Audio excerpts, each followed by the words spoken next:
Welcome to this episode of The Rumble. My guest is a very young lady. I don't have them at this age normally. I have more grey beards, grey-haired chaps. But welcome to the show, Ipsita. Thank you. Ipsita Mallik. Yeah. Got it right? Right. Okay.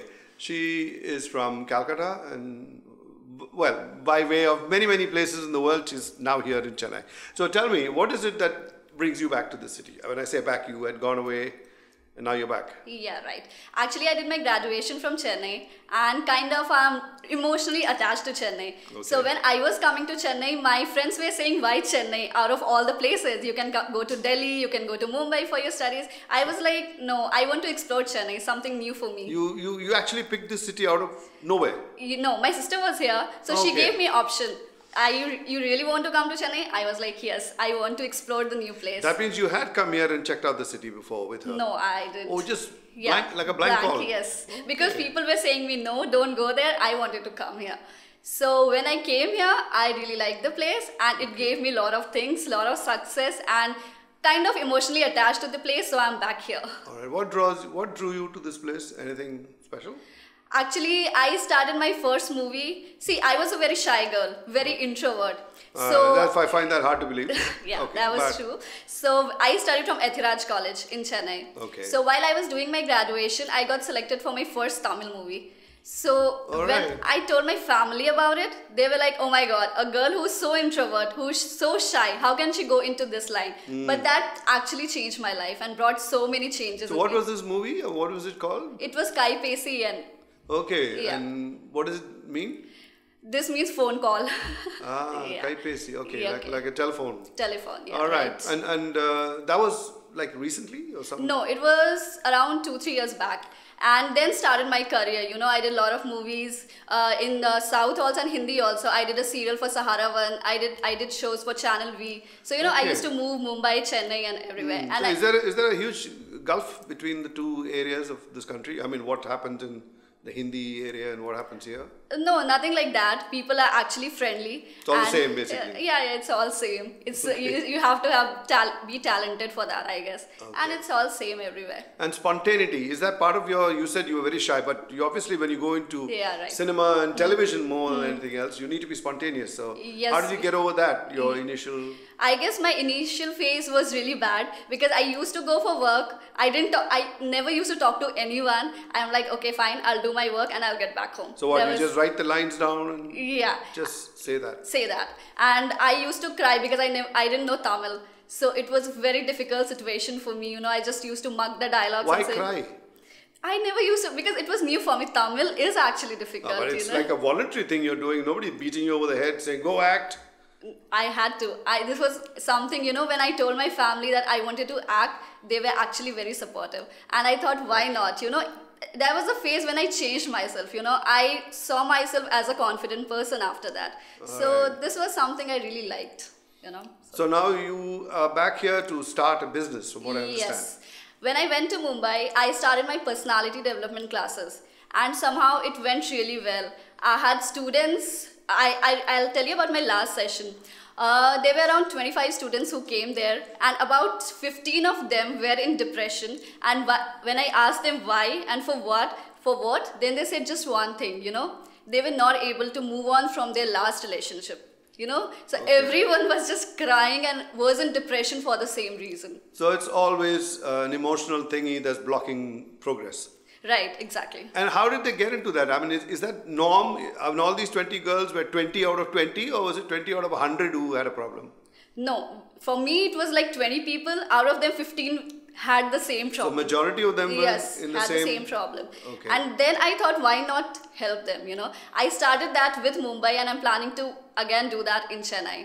So keeping that in mind, I came to Chennai. So when you say, I thought I'll help them, that automatically also signifies that you have experience in that field or in that area and therefore you can lend some valuable advice. Exactly. So relationships are generally seen with people who are in their 30s and 40s who can sit back and give advice, but you don't seem to be that age group. So. Yes, I'm not. Yeah, so how did you think that you were qualified to do that? What made you think you're ready for it? Actually, I remember my first relationship. Okay. When it ended, it was the end for me, my life. You know, I just thought I can't do anything beyond this. This is the end. I used to call that guy, I remember, 24 hours. Just in my mind, it was maybe sometime he'll give me a call. You know, sometime he'll send me some message. I have crossed that phase. And I still remember people used to tell me that time, don't worry, you'll get a better guy. Now I have the same question. Why better guy? Maybe second guy came in my life, he was not better at all. He was worse than him. So, you know, never be so positive that, okay, fine, the next guy would be good. Maybe he's not good, then what would you do, right? So it is very important for you to be happy within yourself first. So live for the moment. Live for the moment. If I can enjoy myself alone, if I can go out alone and have a cup of tea, if I can go out alone and watch a movie, then I'm happy within myself, you know. Then if some other person comes in your life, then that's an added advantage. That's it. You know. So, but it used to be the norm that most people went through life more or less on their own. They had a few friends. Right. And then, of course, when you get into marriageable age and stuff, somebody will come around and fix it. Right. But all those things are not there anymore because you don't want it, or it's not there. See, the thing is happening. I have seen a norm in Mumbai that whenever a relationship breaks, you know, people tend to go into depression, or they go and they are doing suicides also. And that made me start this thing, you know. See what exactly happens when you are in a relationship and some problem arises. These days, youths, they don't have patience, okay? So whenever there is a problem, they start fighting, they start arguments. Instead of sorting out those arguments, they tend to kick out the partner out of their life, you know, rather than speaking. It happens both sides, boys and girls. It happens both sides. They say, okay, fine, boys are not loyal. No, nothing like that. You know, girls are not loyal. Equally disloyal. Equally disloyal. So you can't blame any one person for that. So that's the thing. And depression to me was, I'm being an ex-sailor.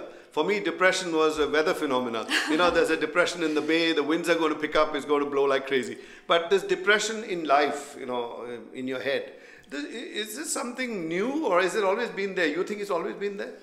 It's been there in some way, you know. We have problem with everything in life. Oh my God, I'm not getting this, I'm not getting that. Education, career, everything. You have so much depression, you know. We tend to get frustrated of everything. We have forgotten to live life, you know, how to enjoy life. Is that a result of today's living? Is it media that's making you do this? Is it television? Is it movies? What is it?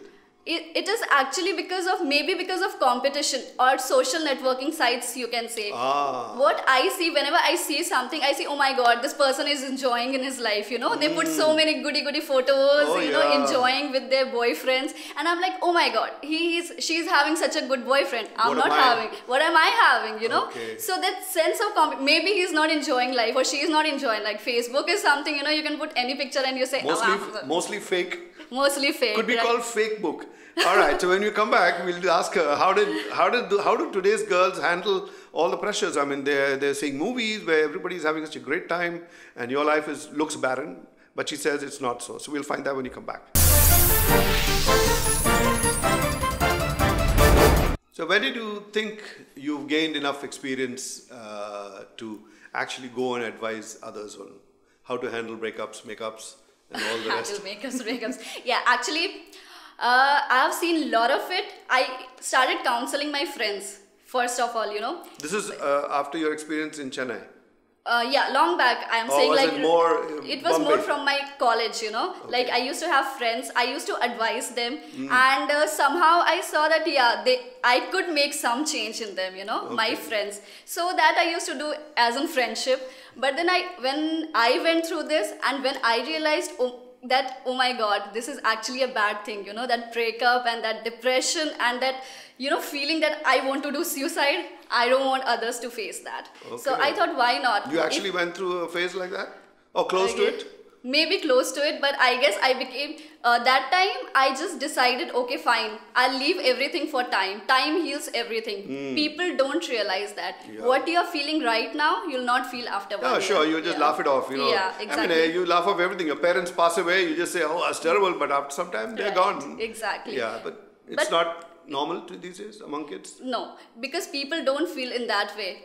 If some problem happens, I'll tell you about relationships, what exactly happens. Like, if two people are fighting, once if they do role reversal, you must have heard about it, right? Yes. Okay, fine. He's saying something, sit for some time and Role reversal. Yeah. You actually do all. I mean, you get on the bed and you roll backwards. No, but seriously, you do role reversals and you have to think yourself in that one place. Yes, I have started doing that. You know, life has become much more easier after that. Even in all the relationships with my sister, my mother, I try to analyze things from their side and then I take a decision. That's very grown up and mature of you. Yeah, I am amazed. So what happens is whenever we are angry on someone, we go to them and start talking. We start saying things. We are not trying to analyze what is he thinking. Then again, he says something, we say something, and the argument happens. It all goes out of control. Yeah, and then that particular thing would come out. You know, something which would pinch the other person, and they would go away from your life. So that thing is really, this is happening everywhere. People are being selfish. So I feel just try this role reversal once. Just sit down and think what other person must be. If you are in their place, how would you behave? Yeah, exactly. So that is my point. So you had your parents as a good role model, or were they also an argumentative couple? See, fights happen everywhere. Yeah, sure. Right? It is like, but today, these days, we can't sacrifice so much. That is the thing. We can't adjust. Maybe that's the key to the entire thing. Yeah, exactly. The new generation is not prepared to. Yeah, exactly. We can't bend down. Our ego is, ego comes first. We can't bend down. We can't do anything. We can't do anything. We can't listen to the other person. That is the point, key to it. Just anytime just think about the other person. That is my question. I ask all my students about it, and I ask how did the breakup happen. I always ask this thing. So that's the reason they say so much arguments happen between them. We fight so much. Like earth-shattering things, or is it trivial stuff? Is it really important? Little WhatsApp first thing. Why are you online for so long?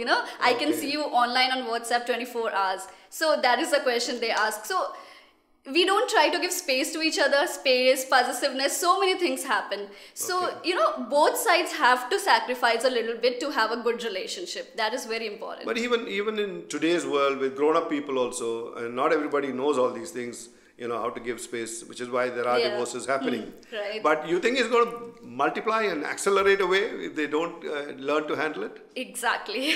It will. And the way the divorces are happening these days, I don't know what will happen, because initial 6-7 months of the relation, love is all about chasing these days. Till the time you chase someone. Well, that's what movies keep telling you. Yeah. So maybe is that a good reason for it's happening? We'll find out that if movies are a big influence on the lives of teenagers and people young. We'll find that. So as I was about to ask you before we went to the break, cinema and television and the internet, I guess. Has it put more pressure on people today? Do they make higher expectations? Yes, exactly. When you fall in love, you feel that everything would be like a movie. Shah Rukh Khan and Kajol movie, all romance, the way Shah Rukh Khan does his hands and sing a song. But love is not about that. And your boyfriend doesn't do any of those things? Yeah, he does nothing. Till the time he does the chasing thing, he'll do everything for me. But once the girl is, both ways, girl or guys, so that they take for granted that, okay, fine, he is mine, she is mine, done. But the real problem starts after that, After so do they really think that this is going to be a long-term relationship, all these kind of, encounters, if I want to call it that? They do. Everything you think it'll end up. Yeah, we start our relationship with that hope. Okay, fine, it would end in that way, something good would happen, it would end in marriage. Otherwise, why will we go just for time pass? Yeah, people do time that, pass is of good course. Fun too. Yeah, it is, I'll say. But when we are talking about serious relationships, and then these things happen.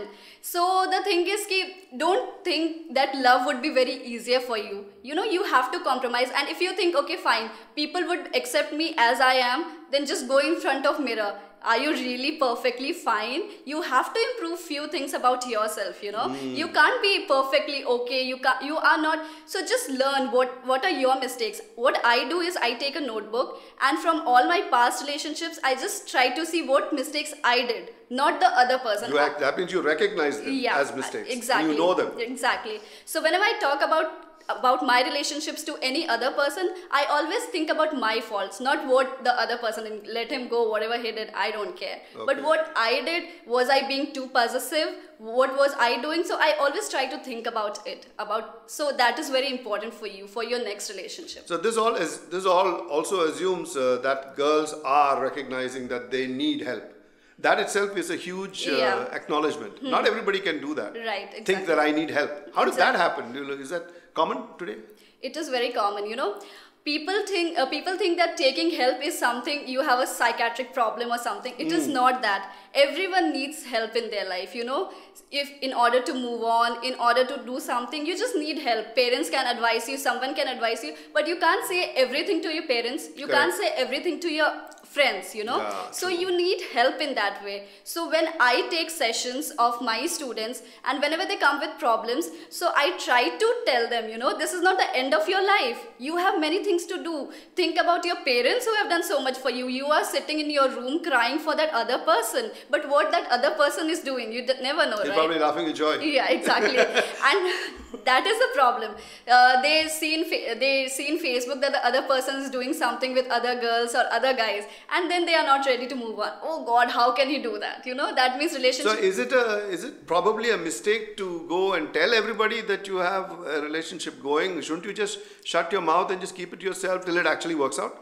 It is a good idea to do that, you know, don't say anyone. But people here today are, okay, today relationship with this, relationship with that, they'll get likes on Facebook, everywhere, and after some time, okay, break up.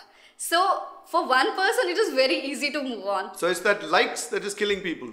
It is. I know people say, you know, posting some picture and somebody says, I don't like it, then they go into a depression. Right. I have a friend here, she's actually a fashion designer. Okay. I don't know that she's anymore, but she had once told me that you have no idea about the number of women who are undergoing depression or who have undergone depression. Okay. So, which sounded very not right to me. I didn't think there were so many, but she picked out people I know.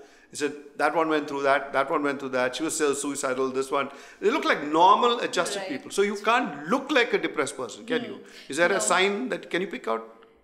Yes, you can look like a depressed person because I remember when I was in depression, I never came out of my room, you know. I used to shut myself in the room. And when I used to cry, and whenever anyone came inside a room, my parents or someone, I used to be like, you know, wipe out my tears and smile. Be extra happy. Be extra happy or something. Because I never wanted to show other people I'm in depression, because that means I'm very weak. And that was killing me inside, you know, because I was not sharing to anyone. I was just closing myself. I wish I would have talked to other person, you know, about my problems. I would have easily moved on. Do you have a mail ID that people... Yeah, I do have. What's a mail ID? You can just tell the camera that. Actually, that's my personal mail ID, wherein people... So that is ipsi.mallik, mallik@gmail.com. Do you get time to read all that stuff daily? I do that. Or you have somebody hired for that?